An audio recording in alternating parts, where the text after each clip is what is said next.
All right. Welcome to We Are Something Else presents Smoke and Spiel on a Wednesday. So good though. It's me and my bro back this week. E, what's good with you, bro? What's going on, bro? Look, I said I was gonna be laid back. I was gonna sit back. I was gonna take a new position in the seat tonight, and we're gonna talk movies, and we're gonna talk about a little bit of everything. So, welcome to Smoke and Spiel. I want to thank all those who joined us last week on Smoke and Spiel for the Purple Rain episode. That was pretty epic, and it's still doing big numbers. Thanks to everyone who did that. Also, hold on, wait a minute, I forgot to do this. We are something else. All right. So, how's your week going, bro? I mean, what's up? Listen, man, it's one of those things. Just trying to make it to the finish line. Even though tomorrow is a holiday, some of us, have off in the States. But, for us, those of us who work in global sectors, you know how that goes. But at the same time, I'm just happy to get a little time off, you dig? I saw you got the hookah over there. Last time I did not have hookah or anything else, but I did bring a cigar. Now, we definitely will not be burning this in the place that I'm currently located. But here's my version of the Smoke and Spill for that. Okay. Gotta have a cigar. Okay, my bad. You good? Tearing shit up. Yeah, no, I had to maneuver some things around because I can get the count. Nisa, welcome. Good to see you. So yeah, bro. I mean, so we talk about the smoke and spill, the smoke aspect of it. What kind of cigar is that? What's your brand? What's your go-to? My go-to brand would have to be Connecticut 1992. That is my go-to. Okay. It's a mild cigar, nothing serious. You dig? For all of those cigar enthusiasts, don't get on me. You dig? This is what it is. But you like what you like. You know what I'm saying? I never got into the hookah situation, so cigars are my thing. Absolutely. Golf course, or just having a nice little nightcap. You might burn one. You dig? Okay.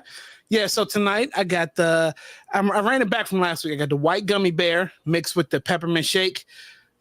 Two different brands. I mean, we can crossbreed brands because certain brands make better flavors than others and stuff like that.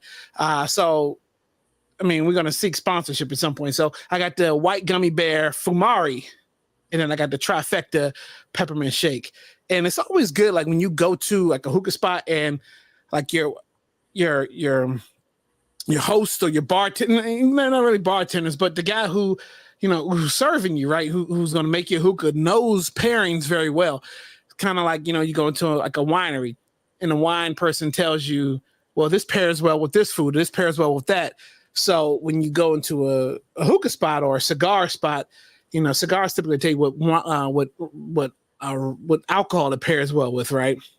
Mm-hmm. And then when you go into a hookah bar, they typically tell you what pairs well, what flavors mix well, so and typically me, if I got the hookah, I'm typically drinking water because it does kind of feels like it dehydrates you a little bit, but also a quick tidbit on the hookah.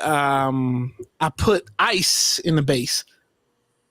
One of the bases I use is ice, like straight up ice. The colder the water, the smoother the pull.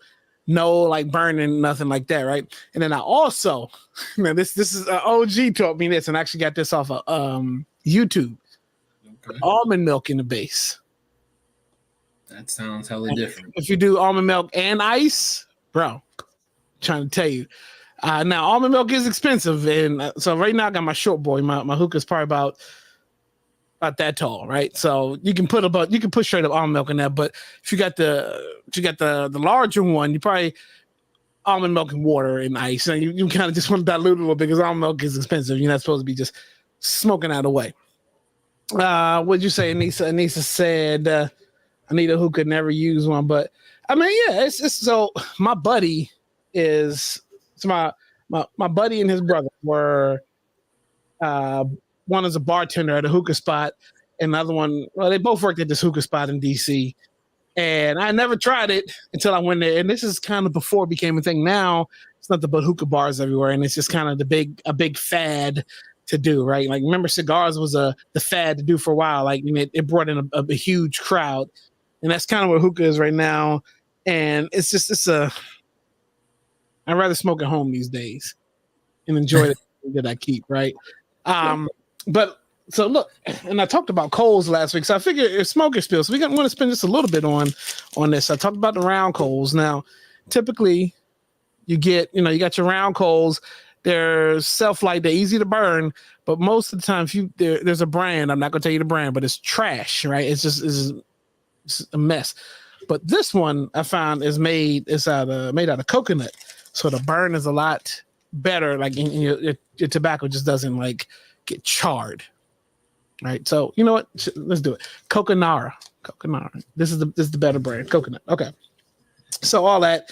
Run that sponsor, Coconara. Run that sponsor, Coconara, because these self lights, dope.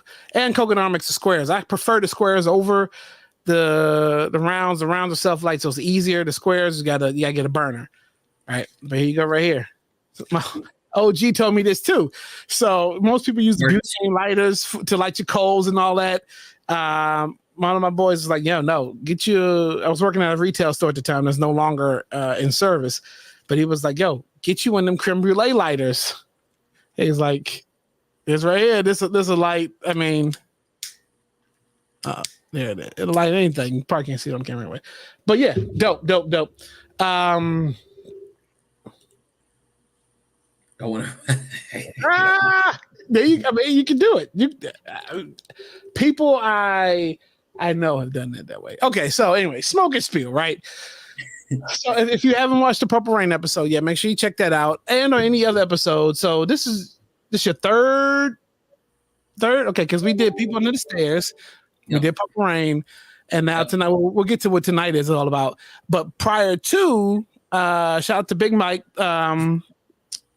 Me and Big Mike did Meteor Man, Class Act, Jay-Z's Blueprint, Todd Rundgren's album. We were doing albums too, and we'll probably get back to them shortly. But there's just movies right now. Me and my bro, we are in on these movies. So tonight,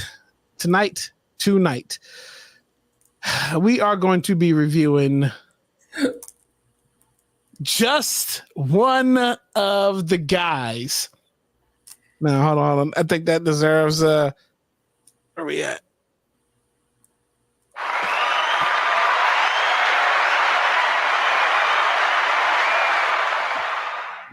Go ahead, bro.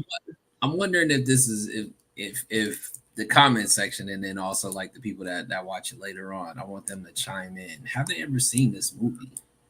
Yeah, this is. I mean, look. To us, we know what it is to us, but like, I'm wondering if the masses like have they seen this?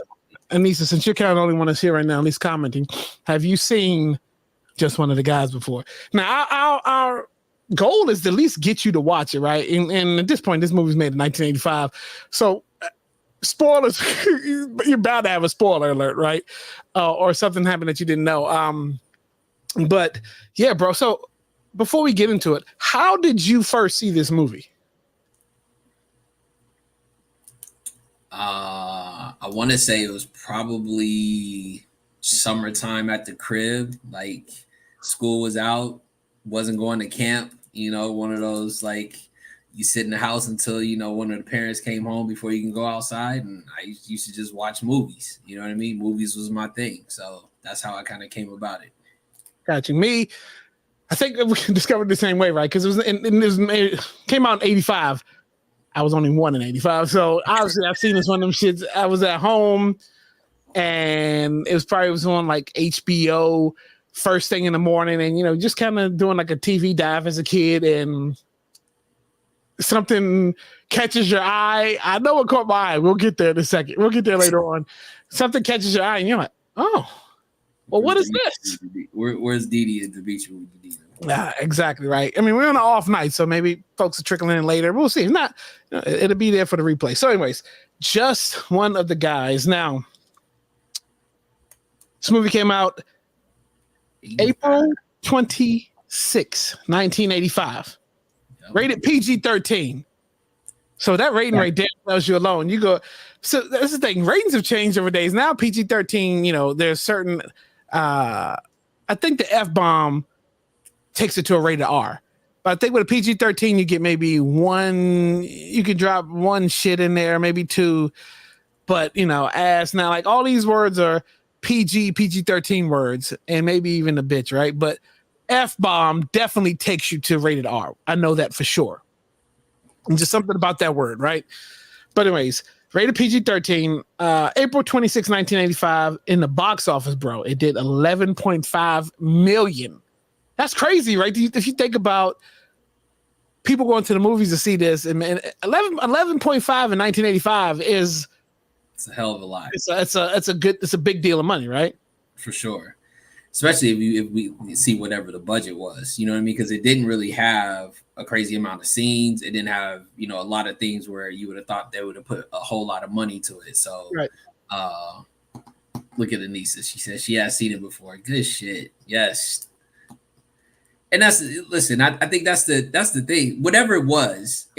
I think. Listen, you if you release in April, it's right before the summertime, so you got that kind of. You know, getting ready to get to summertime, you know, I think it just was the right movie at the right time. I think we probably should have looked at what other movies came out around this time because that's a good. You're right. That's maybe a good cornered the market, and that's the reason why it took off the way it did. But I mean, because you think about it, the villain who's in the movie, Karate Kid. Yeah, he was hot in that time. All right, so let's get it. You're right. We need to add that to. Maybe you can look that up while I go through this. What was the big movie in 1985, or what were the top 10 movies of 85? What is against? Okay, so just one of the guys. Plot: when Terry Griffith loses her high school's writing competition, she's convinced that it's because she's a girl. So Terry decides to change high schools and pose as a boy to prove her point. Her brother Buddy helps her pass as a guy so well that she is soon making friends with the boys at school, including attractive Rick, who becomes her newest best friend. But her gender swapping makes things difficult when she falls in love with him. Now, I didn't know that was public information, that it says she falls in love with him, right? I just thought that, that was just something that, okay. So they're letting you know what happens. That's the plot, okay? So let's go through the cast of characters here, because we've got I had this all betterly planned, but here we go. Cast, because we talk about who's in that era, right? Joyce Heiser, who plays Terry Griffith, the star of the movie, right? Billy Jane, who plays Buddy Griffith. William Zabka, who plays Greg Tolan. Now, William Zabka, like you said, he was the villain in Karate Kid. And he was huge in the 80s. Risa, welcome in. He was kind of huge in the 80s. He was the typical douchebag villain, like James Spader. Mm-hmm. How much did you hate James Spader in the 80s? I mean, it's endless. Yeah. Endless. Clayton Rauner, who plays Rick. Sherilyn Fenn, who plays Sandy. Tony Hudson, who plays Denise. And there's probably no need to keep going down the line. There's some other folks you may know in this, but that's your main cast right there, right? Okay, so let's do it like we did last week. Let's go down the list of characters, break them down. Okay, real quick before we get into that, you found the movies? Did I? Listen, 85 was crazy. Okay, so I'm not gonna go clearly not through all of them, but the notable. I guess 85 is that Alien. Nah, that would have. Okay, I'm just wondering. Go ahead. I didn't see about. Okay, so I'm gonna start off with this one just because Crush Groove came out in 85. Okay. The Last Dragon came out in 85. Okay. St. Elmo's Fire, 85. The Brat Pack. Yep. Let's see. The Legend of Billie Jean. Bro. That's on the list. I review that. Yeah. So you had Rambo, First Blood Part 2. Clearly, all the Rambo movies was definitely making a hit back then. The Breakfast Club. Whoa! Breakfast Club and St. Elmo's Fire came out in the same year. 85, bro. Another Brat Pack movie. Shit. And then hold on, this is the one that I really saw that I was like, damn. Private Resort, which was Johnny Depp. I don't know if you've seen that one. I don't know. That doesn't Volunteers. You should know that one. Yep. Ghoulies. Bro. Fright Night. Bro, I'm looking at the number one movie of 1985 right now. Back to the Future. Bro, yeah, so for this to do 11.5 and Back to the Future, Rocky 4 was 85. Yeah, 85 was a crazy year for movies. You missed one. The Color was 85. Bro, everything was 85. Like, I just stopped because at that point, I'm just going to have to keep going. There's so many movies that dropped in 85. Gee whiz. We can do a whole month segment of just movies from 85. Speaking of today, right? Beverly Hills Cop was the number 2 movie in 85. And the new dropped today. Yep. Sheesh. Cocoon. Yep. The Goonies. Police Academy. Fletch. 85 was Vacation, which William Zabka was in. Yep. Mask. Pee-wee's Big Adventure. E.T. Jagged Spies Like Us. Spies Like Us, definitely one of my ones that we got to do, bro. Teen Wolf. Yeah, Spies Like Us for sure. Bro, Summer Rental, Listen, yeah. This is why nobody moved from the house. Nobody was outside. Like, everybody was outside, but they was at the movies in 85. Nightmare on Elm Street was 85. Shade, whiz. Risa, don't nobody care that the 80s was way before your time. That's probably why you let me stop before the bullying happens. But no, listen, that's the whole thing, though. The simple fact that we've listed off a slew of movies through 85. 1 year dropped so many movies that are classics to this day. Man with one red shoe. Listen. I'm trying to get to the bottom. Let's see what the worst movie in 85 was. Colonel Red L. Yeah, I don't know that one. Okay. Murphy, how crazy is that, bro? All those movies dropped in 85. Right. Movie industry, like, we gotta add context. So we're gonna have to incorporate that now. Like other movies that was around, if it wasn't a big hit, what was the other movies in that year? All right, so let's do the character breakdown, right?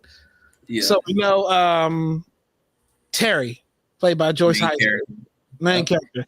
I'm giving you age-wise, Terry's about 17, cusp of 18.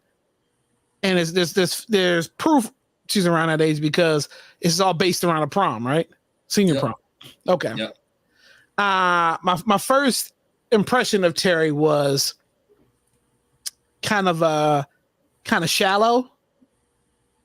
She's definitely shallow. And I say shallow because there's a scene where her and Denise talking about Denise wants to go out on a date. And the first question Terry asks her is, well, what kind of car? Who has the best car? Right. So that gives me the shallow point. Maybe a little materialistic. She's super smart. Mm-hmm. Super smart. Like you can tell she's A+ student, right? Mm-hmm. And there's even a scene where she asks the teacher, "You just give me A's because I look good?" So okay. The first thing you know about her as well is she's driven, right? Even with shallowness, she's smart. She's super driven because the first thing we really, really kind of see her passionate about is this summer internship at the summer at the local Tribune paper, right? Like Sun Tribune. Yep. Sun Tribune, because it's all based around her writing this article. Yep. Or the story that it's a competition throughout the whole, I guess, county because the other schools doing it too, right? And 1 or 2 students from each school is getting picked to do this internship, and she is driven by. She just knows she's got it, right? And we also know that she's definitely comes from the wealthy. She's well off, right? because the school she goes to is top notch at the pool in the backyard, well off. And there's at one point in the movie where she says she's got plastic, so she's got a credit card, right? Yeah. So, quick context, just kind of doing the research, right? It showed the name Edwina High School, but technically they were at Coronado, because if you look at it, the high school is the same high school as in Bill and Ted, which is in California, which is, yeah. Oh, they recycled high schools. Yep. I didn't pay. Yep. Okay. Yep. That's good, Eric. Change the name, but if you look at it, it's the same setup, same high school. Again, you're talking about what's like considered West Covina, so it's not LA County, it's not. And this is her school, not the school she switches to. Yeah, no, this is her school, right? Okay. So this is a richer area, West Covina for sure, right? So, but yeah, that gave it context as well, right? Because I think later on, and we'll talk about that, like her brother even makes a context as far as like the difference in the school. Oh no, what's my girl's name? Sandy was like, you should have been going to another school and not this one. Why don't you go to Pearl? Yeah, why don't you go to Pearl? Bunch of rich snobs over there. Yeah. So, all right. Yeah. So, what's your take on Terry? I gave you my take. Age, you got around 17, 18? Yeah, age about that. I took her for almost kind of like could be the popular girl because of the way that she dresses, because she has money. I think because she has that popular. Yeah, but I think there's a level of her not being too popular in the sense of because she's a nerd, if you will, like she has that driven. Because again, not to say that the popular kids were like, nerd? I think she's a nerd. Okay, I think she's a nerd. I think she's an under the radar nerd in the sense like if you mask it with what you see first, kind of like where the two teachers were kind of chuckling about, they look at what she wears, how she dresses. But if she's getting all A's, then she's clearly a nerd, right? But there's pretty smart girls too. She's a nerd, but I'm not. It's not a dig at her though, right? Like I'm just saying, like okay. I'm saying that I think the perception was. Here you go. Go ahead. Here's a comparison, because it becomes her rival. We're going to jump a tad just a little bit. She is Sean. What's good, bro? Welcome back to the States. If you're just joining us, Sean and Xavier, we are reviewing the 1985 popular movie, Just One of the Guys. And I hate to say classic at the beginning because we may not rate it as a classic, right?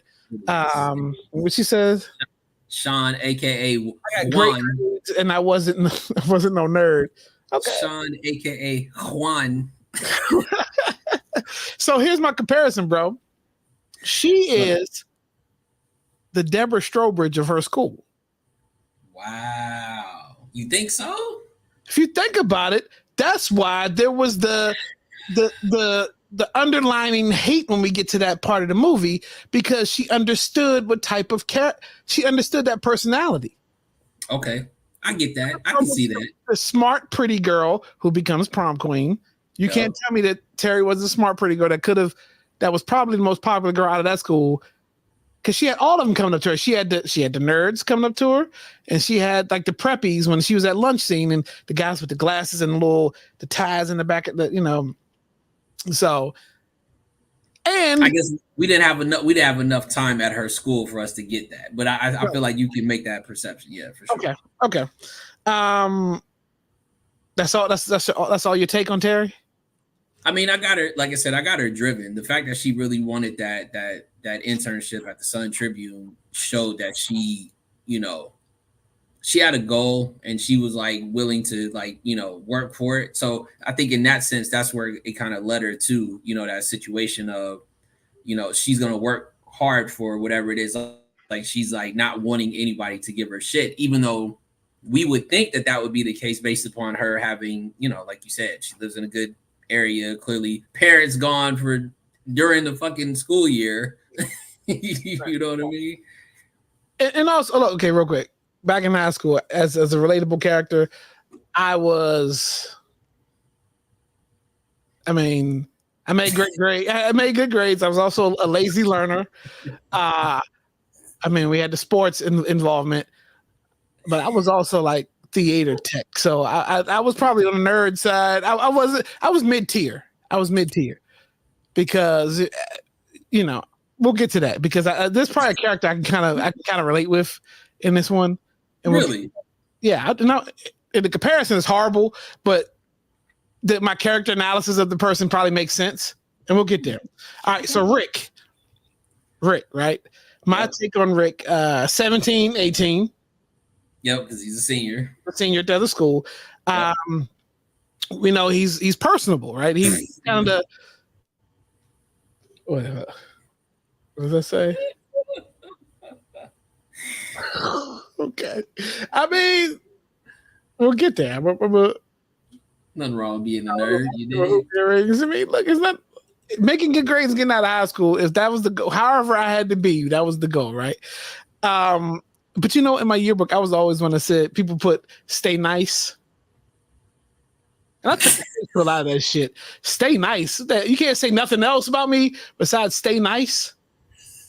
Whatever. All right. So Rick, he was personable, right? Because his first interaction with Terry, he was able to relate to the situation that he found Terry in when they first met, right? Yep. He's kind of a loner. Mm-hmm. He's definitely a nerd. Yep. But he's a cool. He's probably on music head. Nerves. He's a music nerd, right? And music head. He's on the coolest on nerve. He's definitely the opposite of what Terry would go for. Yep. Because believe it or not, I think Greg may not be what Terry would go for either, though. But anyways, okay. He's still somewhat of the new kid at that school too, because he said he's like the new-esque, right? He's experienced new. Mm-hmm. So he had been there for a while, but him and Terry they hit it off right away, right? So very personal. There was something there. My other take on Rick, he's probably the most genuine character. One of the most genuine characters. There's another genuine in there. Probably one of the most genuine characters in the movie, right? Okay. Thoughts on Rick? No, I think you pretty much checked all the boxes. I think Rick was just like, listen, like I think he had one of those like I want to do this, but like, you know, I don't know how that's gonna pan out. He really was into music. I mean, you know, listening to the headphones, and then later on with the James Brown, you know, kind of in the room situation. So yeah, solid individual. I think kind of one of those just kept his head down. You know what I'm saying? Not try to be anybody's way. He was coasting. Yeah, for sure. Just trying to make it out. Just trying to get out of school. Britt, what's up? Britt, good to see you. What's up? We are reviewing Just One of the Guys. If you've never seen it, we're going to tell you about it. Maybe it's something you could see. All right. Buddy. Terry. Now, Buddy is played by Billy Jane, who's also kind of around in the 80s. He was definitely on like a lot of sitcoms. His brother, he has a younger brother that was kind of around too. So familiar face, but not really like, you know, he was always just a tweener character, right? Okay. Buddy, 15. We already know that off the break. Buddy's 15. Yep. My first take after age on Buddy is this dude is horny as hell. This guy is just straight. He's just trying to. His whole purpose in this movie is to get laid within the 2 weeks that his parents are gone. That is correct. He's a typical pesky little brother. Mm-hmm. Some would say like a Parker. Nah, I can't. I don't know if I can let you do my like that. He's a pesky little, but I will say at the end of the day, he had his sister back. He stood tall for his sister. For sure. Even though he set her up, yes, he still he stayed constantly setting her up in this movie, but he was definitely on. He was definitely ride or die for his sister, right? Okay. So I will tell you, I think Buddy is probably the other most genuine character in the movie because he doesn't change who he is throughout the whole movie. He does not change who he is. He starts off as a hornball. He ends as a hornball, and he's just the gnat in the movie, right? Thoughts? Nah, I mean, again, spot on. I think he's the comic relief, right? He's the comic relief. The comic relief. But I think he plays a very important role into the movie because it has to have that break of, because it does get a little mundane with Terry dealing with what she's going. Because I mean, this is in a span of what, like about a week, less than a week, 2 weeks, like 2 weeks. So, time travel is kind of fast in this situation of what she's trying to get done. But like you said, one of my favorite parts was him teaching her how to be a guy, right? And he's 15. He's pivotal in that, right? He is the reason why, because the conversation between him and Terry after her whole, because she does not get chosen for the article, right? And she's hell bent thinking that she didn't get chose because she's a female. Facts. Not knowing that her shit was just boring, right? Her first teacher told her it just wasn't good, right? And so she's out to prove a point that if she could pass as a guy, or from this conversation with Buddy, she can flip the script and prove that it was sexist, right? Sexism. Yep. So her and Buddy have this conversation. She at some point rings the doorbell in this new character and fools Buddy for a second because he wasn't expecting it, right? Now, had he actually, he knows her, so she wouldn't have fooled him regardless. But just without at first glance, he wasn't expecting it. She did fool him, right? Okay, and he goes on to kind of help her, give her tips on how to be a guy, right? Okay, next character, Greg Tolan, your typical villain, right? He's your villain in the movie. He's your jock, your bully, meathead, all that. I'm gonna put him at about 17, 18, maybe 18. He looks like he may have possibly stayed back a year, or maybe just started late. Like I feel like he's like 18. Sounds about right. They never say his age, but everything about him is just muscles and weight gain and just like bullying other students to no degree. Like I don't even know how this guy is a senior because you never really see him in class. He's always out picking on somebody. Pretty much. And we already said William Zabka was in the 80s. Karate Kid. If you don't know who William Zabka is, he plays Greg Tolan, but he's also Johnny from Karate Kid. He took the crane to the face. Put him in a body bag. Body bag. And we all know a guy like Greg Tolan, right? Yep. That guy existed in high school. Straight up musclehead athlete. Probably had somebody else doing his homework. He had the popular girl that was his girl. He was able to score her.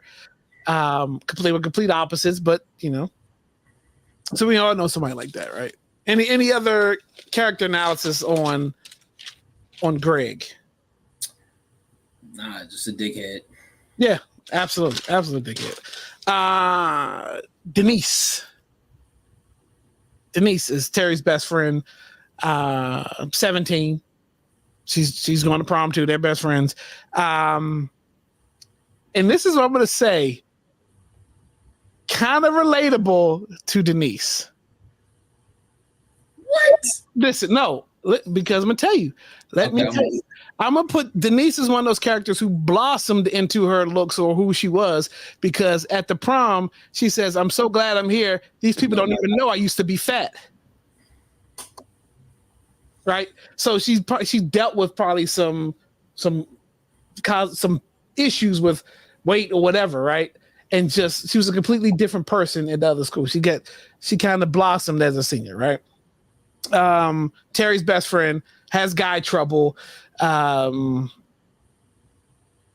she's obviously the other person that's in on the know of what Terry's doing. Right. She's also the first one to notice that Terry is liking Rick. For sure. Okay. Thoughts on Denise?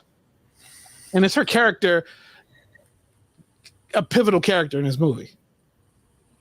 Only at the end. Okay. Only at the end. She served no purpose other than the prom. And Buddy was crazy about her. Buddy liked her. Buddy liked everything. Everything except for his right? everything. Oh man. No, I think her character really didn't have a real impact until the end of the movie. I mean, yes, she had her short spurts, she had the conversations, but I really think that it wasn't until she had made the comment like, "You really like Rick? I know you." We're already at the end of the movie, right? Because that's when she's, the scene of her trying to get away or getting ready to go out with, who we don't have up here, Kevin, who's that's the next character. Let's go ahead. The character. Let's go ahead and talk about Kevin. Yeah, Kevin, the quintessential, like Ken, probably first year college student, you know what I mean? Drives a car, doesn't want anything but just sex from her. You know what I'm saying? Like, really, he's not his arm piece. He's got the his arm. So I'm gonna put Kevin at 20. Yeah, I'd say definitely. I'd say a freshman in college. Like, I think that's where maybe older. Yeah, but bro, we all knew a Kevin as well too. I remember being in high school and a couple of the girls that were, attractive had boyfriends that were in college. And now you think about it, like, bro, like you're talking about 16 dating, like you can't. Different time, bro. Yeah. But this is, I mean, these are real life traits, like shit that happened in real life. Quintapa was good. Kevin really doesn't care about Terry's interests. He just cares about that he's with her, and he's all about her looks. Because when she decides to transform and cut her hair, he dogged her. Like, it was nothing that she could do, and he told her that her interest in journalism was a hobby. Like, he didn't take it serious. He didn't. He also didn't know what she was doing, but just the surface level stuff that he knew about her. He was never, if she did something he didn't like, he wasn't interested in it. Yeah, it seemed like he wanted her just for the arm candy piece, right? Like, look good on my arm. Don't worry about it. I don't care what you want to do, what you got going on. Just be there when I need you. Just that's all I need you for. You know what I mean? Like, yeah. And then you got them. They're going to like black tie events. You know what I'm saying? So like he's in so it is that kind of, that's like the difference in the two. I didn't see them meshing anyway, right? And I feel like it was probably just one of those. Her parents probably liked them, and then they didn't care. Like, there was a little age difference. The area she was in, for sure. So yeah, it was acceptable at that time. Yeah, it made sense for them. Okay, Sandy. Now, Sandy, whether you like it or not, Sandy is probably, you need the storyline of Sandy for a lot of this stuff to come into place. God bless Sandy. I'm gonna put Sandy at 15, 16. So what? That would make her like a sophomore? Freshman, sophomore, right? Sophomore. I would put, she's definitely younger. She's not a senior because she's serving at the prom. Yeah, so I'll say she's got to be sophomore, junior-ish, right? Because she definitely wasn't trying to give Buddy no play anyway, thinking that she knew that he was younger. Right, but yeah, so I'm gonna say freshman, sophomore, depending, because of her and Buddy, the way that they were both kind of the same character. Yeah, but like for her to want to go at Terry, knowing that Terry was probably a senior. She had to. I'm thinking that's why she had to be at least sophomore or junior. Yeah, like, but I was trying to get out of senior and sophomore year. The character of Sandy is, as soon as Terry switches over to that school, Sandy is on Terry. For sure, radar was Costello, dresses real nice. She I'm gonna get him kind of thing, right? And she tries everything she can to get him, even to the point where. Well, let's talk about the night at the cave. So at this point, she's trying everything she can do to get at Terry. She's like, "Look, let's do a double date. I got a cousin for your boy Rick. I know Rick is around looking for somebody. Like, you're trying to find him a prom date, because Terry takes interest in Rick, and as far as just trying to him becoming her pet project." Yep. Trying to find him a prom date, trying to find an angle within Rick, because again, her article got dogged at this school too. Yep. The guy told her it was boring. You had to find something else. Straight up, it was boring. So the angle now became Rick. and trying to find Rick a prom date. So, anyways, they got invited to this little cave outing, and she sells her cousin to Rick. Like, she's beautiful. You know, they'll make a good couple. Blah blah blah blah blah. Bro, this girl just graduated 6th grade. But what are they doing around a campfire? And drinking beer. Like, she had a Coke. She had a Coke, and everybody else had a beer. Okay, they're still under 21. Yeah, I get that. Well, Buddy was drinking in the I think in the second scene. He had a fucking he had a beer. Like, this whole like, what high school are these kids at? Like, because all this underage drinking, no parent. First, I didn't even see one black character in this movie. Not until the prom. There's like one in the scene somewhere. There was one at the cafeteria too, but not, I don't mean nothing. Not nothing of okay. He didn't get he or she did not get to talk. Not at all. So Sandy, okay. Okay. So we know Terry at this point is she's at the new school. She's transferred over. Bro, in the span of 2 weeks of her parents being gone, she's changed her look, transferred to another school.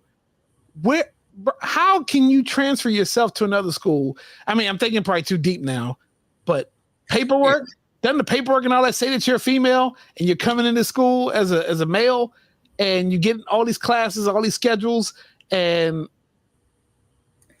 listen, 80s movies had it moving fast, bro. Like, we was just going along for the ride. Like, now we can probably analyze that shit and be like, that shit never would happen, and it take someone's life. Like I said, they fit this movie. They fit an hour and like 15 minutes into like 2 weeks. Like, they had to make 2 weeks into an hour and 15 minutes, right? So, yeah, no, I mean, the realistic side of that, like, damn, you show up to this new school, parents is gone. How are you getting out of the old school and them not getting a call like you're not even in school for a whole week, let alone 2 weeks? You know what I mean? Exactly. That part. Okay. So again, who registered these kids? The admissions didn't pick up on this. Okay. So let's talk, bro. So at this point, Rick becomes the project. What's the project? We got to get Rick a prom date. Terry gives Rick the full makeover, right? And this is where she starts to kind of like, whoa, you clean up real nice. I put this work into you. And now, like, I've turned you into somebody that I would find attractive. Mm. And so if you're Rick, you're still not you got to be thinking something's a little off with Terry, right? Either Terry's gay or Terry there's something off. Because it was very inconsistent. Terry had a girlfriend named Kavina, supposedly. Terry didn't have a date to the prom. Terry had to find a different date. There was in a matter, like, we went through like all these characters or women that Terry was interested in. But I think if you look at it from the sense of transferred at the last minute, right, towards the end of school, dressed differently, right, didn't dress like anybody else. And I think because they were kind of like the complete opposites, or we kind of saw each other for what that was, and if he's supposed to be a guy, it's the oddball guy, you know what I mean? Like, we just click like that, you know what I'm saying? Like, there's just that weird, so either not thinking of it, or maybe later on where, he probably said he saw certain things, but, there was the whole, shower scene. I mean, she's a girl, but you know what I'm saying? She's looking at everybody's shit, but you know what I'm saying? Nobody's saying nothing. Like, this is a dude. It just straight up look at, okay. Yeah, I mean, okay. There was, I guess, to say this, so there was nothing subtle other than, like, I mean, we could tell, like, in her trying to disguise her voice, right? That's all there was to it in her look. But I don't think there was anything that was that, because you still had Sandy, who was, after Terry. So there was nothing like that. And then the fact that they did the double date. So, like, he's like, I don't have anything to probably suspect that Terry's any other way. And then after the Greg Tolan incident in the lunchroom with the spaghetti, Terry does the flicker of the hair, like moves Rick's hair behind his ear. That was one little sign. So, okay, and here's another, okay. The gym teacher, bro. The gym teacher asking Terry, like, so the innuendos in this, because what was Greg told him everything to call Terry was a tulip. Yep, call him a tulip. We all know what that kind of insinuated, right? And then the gym teacher asking Terry, was he a pussy, right? Like, teachers don't talk like, come on. I mean, this was in the 80s. It was in the 80s. It's a little rougher in the 80s. Okay, I get that. Okay. So Terry gets Rick this new look, right? Rick is become sort of the ugly duckling that kind of blossomed to the swan, right? Mm-hmm. And Terry is giving Rick confidence. And so Rick, he shoots a shot at Deborah, who Deborah is, again, I told you, probably the most popular girl who didn't notice Rick at first, or maybe she didn't, but he never gave it a chance. But then all of a sudden, like, he's got this confidence. He gets shot down by everybody else, and then he shoots a shot at Deborah, and she was like, right away. And Deborah was dating Greg. And then, do you think it's the case of the awkward guy, right? Like the guy that really kind of flies under the radar, you know what I'm saying? Like, doesn't look for anything, but like doesn't think he's noticed, but he probably is, you know what I mean? And you saw how awkward he was when he tried to holler at some of the females, you know what I'm saying? Like the way he would walk up. So he doesn't have any, you can tell he probably never had no girlfriend. In real life, absolutely. Yeah, that's what I take, because he know how to approach him. You literally asked Terry, how do you go talk to a girl? Yeah, and she was like, say something about her eyes. This chick got on glasses in this. Shit, niggas got on glasses in concerts these days. Like, that's a whole nother conversation about wearing sunglasses in like the most weirdest spots. Okay, so this all boils down to the epic prom. The buildup is at the prom. Terry's writing this article. Greg has become the man now. He's being noticed. Terry is definitely noticing him. Rick. Yeah, Terry's noticing Rick now. Like, and Denise notices, like, yo, you're into this dude. Like, why can't I thought it was all about getting him a date. He's got a date now. He's got Deborah, but you don't like the fact that he picked Deborah out of everybody. You're into this guy. Yeah. Okay. Meanwhile, like, her and Kevin are kind of on the outs at this point, blah, blah, blah. So this prom scene, epic. This is all setting up to this moment right here, right? Because at some point, it's all got to come crashing down, right? For sure. And Buddy has something to do with that. Again, he's a shit starter. He remains true to who he was. But I think, here's the thing.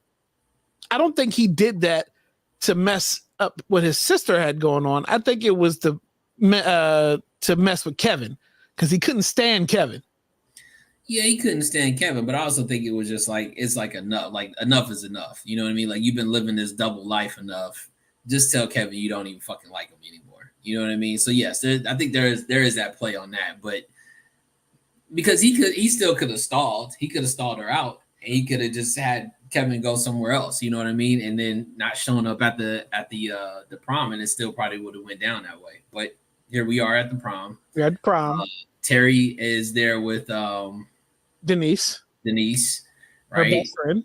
Yep. You got Rick with Denise. Deborah. I mean, with Deborah, and Greg is there with Greg got another girl, like just like Deborah, right?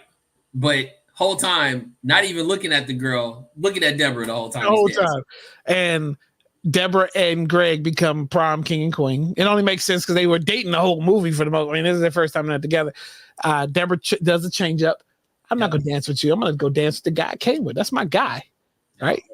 And at this point, Greg is all about the get back. Yep, he told Rick, "You're dead, man. You're dead meat because you took my girl. You embarrassed me in front of the whole school, the whole lunch. Yeah, and now it's time.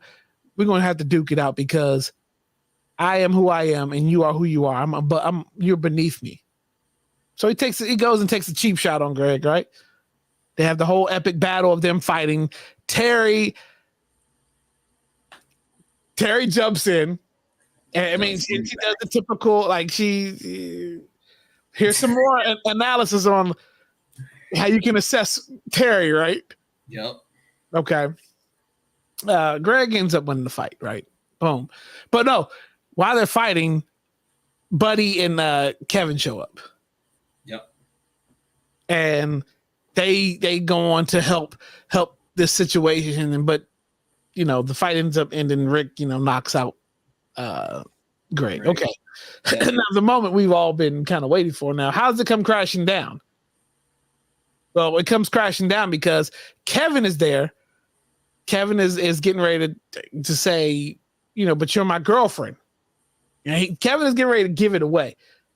She stops him because she sees it coming. Like, you can't, you're not going to ruin my secret. I've got to be the one to tell Rick. Yep. Which is true, right? She has to be the one. For sure, at this point. Yeah. Okay. So she goes to tell. This is where I think I caught on to this movie. And it caught my eye because we talked about it last week on Purple Rain, right? The scene with how she has to tell Rick, it's probably one of the most epic scenes within this kind of realm of a movie, right? They go off out front. Mind you, all this fight happens in front of the prom. Like, all these words are being said in front of everybody. They go off to the most quietest place to talk. Mm-hmm. She's trying to tell him. Rick don't want to hear it. So she talk about. She just does what she does best. Just went in and kissed him, right? She was feeling him. Right? Did she kiss him first? No. That's what it was. He was like, that's right. She was like, I'm a female. He was like, nah, you're just gay. She's like, nah, I'm a girl. Like, he still wasn't buying it. Right. And then the most epic scene happened. She tore open her shirt. And we get the titties. We get the hold on.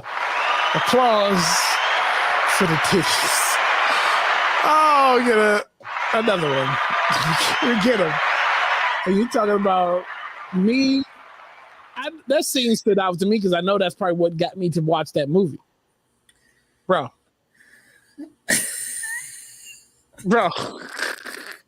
This is why it's PG-13, right? Because you get one titty shot in a PG-13 movie. Thoughts on that scene, bro? So as a kid, you don't see that coming, right? You're thinking like, how is she gonna show him that she's a female, right, and not a guy? So we are anticipating like she's gonna try to kiss him. He's gonna be like, "Whoa, I'm not like that," you know what I mean? And now she has to figure out a way to really explain how she's a female. Didn't see it happening that way. I thought Kevin was going to be the one to let it out that she was a female, even though she stopped him. Like, I thought that he was just gonna be like, no, like, this is my girlfriend. She cut her hair. More of a different public display, which then ended up actually happening when Terry kissed Rick. And then, he's like, don't worry about it. He's a she. And then, that's how I felt like that scene was weak. I think that would have been where Kevin would have came in and been like, yeah, that's my girlfriend. But then, you know what I'm saying? Clearly, right. He was left out in the open. But yeah, I mean, listen, hey, as a kid, a great scene. Who doesn't want a good titty shot? You know what I'm saying? Definitely, like you said, if you caught it, and again, this is us talking about how movies was played back then, right? Let's say that movie came on at 8 o'clock. Mm-hmm. Typically, that movie's probably running back either at 8 a.m. or like at some weird ass time at in the a.m. like 2:30 in the morning. But that's when you're like, I'm about to stay up and watch the whole movie again because I just want to get to that scene again. I remember going through the TV guide in the back, in the appendix, and tell you every time that movie came on and what channels. Yeah. So here are the wrap up questions because so she ends up getting the internship because she ended up flipping the article on herself and not making it about Rick. She wrote the article about, it was essentially the movie she wrote. Yep. Right. And she gets it. Obviously, Rick is, if you're Rick, you're in real life, if you're Rick, are you pissed? character Rick in the movie was. But yeah, I mean, not really. Not in real life. You're not pissed because it was a female the whole time. You know what I'm saying? But maybe just the betrayal because, like you said, like he really truly thought that they were like close friends. You know what I'm saying? Like they built a friendship first, and the simple fact that he was probably trying to knock down Deborah. You know, he got to knock down Deborah, and then like, hey, I'm a senior now. I mean, we're done. You know what I mean? I got that night. I'm good. Yeah, and then so she returns. She returns back to the school. Like it within that 2 weeks, all this happens, and you see her write the article. She returns back to the school. So I'm assuming, bro, in order for her to get that article, she had to turn it in at the school. She was at the old school, and then just come back over, right? Yep. And then so you see her. She's different. Like she's dressing a little different, right? She's not innocent. She's hurt. She's dressing like the kind of the Scarlet, like the Scarlet Letter kind of thing. She's hurt, dressed a little different. She's giving attention to guys who necessarily wouldn't give the play on before. So she gets the internship, and then like you could tell, like she's back in her, she's growing her hair back out. Buddy has a biker chick now. Like Buddy's just become the man, right? Because you know what? We forgot the part. So when she came home from the prom, Buddy and Sandy are clapping cheeks. That is. Shout out to Buddy for having a one-track mind and getting what he wanted before the parents came back home. That's shout out to Buddy. But yeah, Buddy becomes a man. So let's talk about this. Rick shows back up. Yeah. She says, I thought you hated me. He's like, I missed you. Now, which Rick is that showing up? Is this Rick saying, I miss you as my friend? And I just want to kind of pick back where we left off? Or is this, I thought about it. I may be kind of interested. What was your take on him? Because you knew she liked him because she jumped in. Let's go get some meat. Let's do this. She was trying to be the man or whatever, I think it was just Rick. Like I think it was the Rick that just missed having Terry around in whatever capacity, right? Like if it was supposed to be a guy, there was no advances. Terry as the female was the advanced part of it, right? Which was at the end of the movie. So I think ultimately Rick was just like, I missed Terry, like whichever one that is, right? Female Terry, which I really didn't know.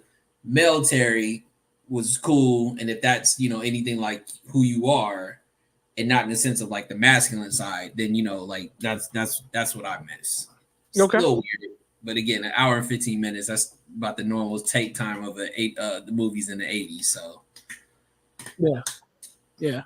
Only in the movies. So back to the one question I forgot to ask.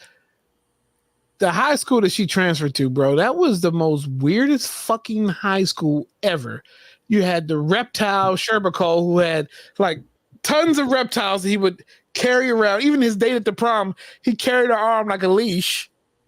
But then you had the two dudes that were aliens in the like. Hey, listen, that was the Valley, right? So that was definitely the Valley. That was a different school. You know what I'm saying? That was the public school. That was no rich kids. That was everybody who lived in that area. You know what I mean? Like that. That was the difference in the dynamic of culture. In that, still all white. You know what I'm saying? But it was the Valley white. So. Way different from where she was at, which was again a more upscale than what would you consider the Valley out here. Okay. I'm just okay. So let's get to the point. We're right here, bro. This is rating time. Is it ratings? Wrapping it up time. So the rings. Since this is Smoking Spiel, we're giving the rings. 5 rings being the best, making it perhaps a classic. If you give a movie 5 rings. It's a classic, right? That means it's perfect. Maybe not perfect, but it's close. 1 being the worst. So, what is your take? What are you rating just one of the guys? This might seem a little blasphemous, but it's a 3. And real quick, we'll keep it short. Watching it as a kid, had one initial thing. As an adult, it doesn't hit the same as it did when I was a kid. I think that changes it, right? We talked about what was the movie we just did last week? Purple Rain. That one, whether it was younger, older, it still hit the same, right? This one was kind of like you can watch it, you still don't get that you don't get that feeling like you did when you were a kid watching it. It's a good movie. It was a classic to us as a kid. Mm-hmm. So I had to give it 3 rings. All right. Out of 3, does it rate as a classic to you? Yeah, I think you can rate a classic however you want to. I think ratings wise, because again, nobody probably thought this movie was going to do shit. Look at what it went up against in '85, and it still made $11 million. That's crazy. Yeah. Okay. I'm thinking. I'm teetering here.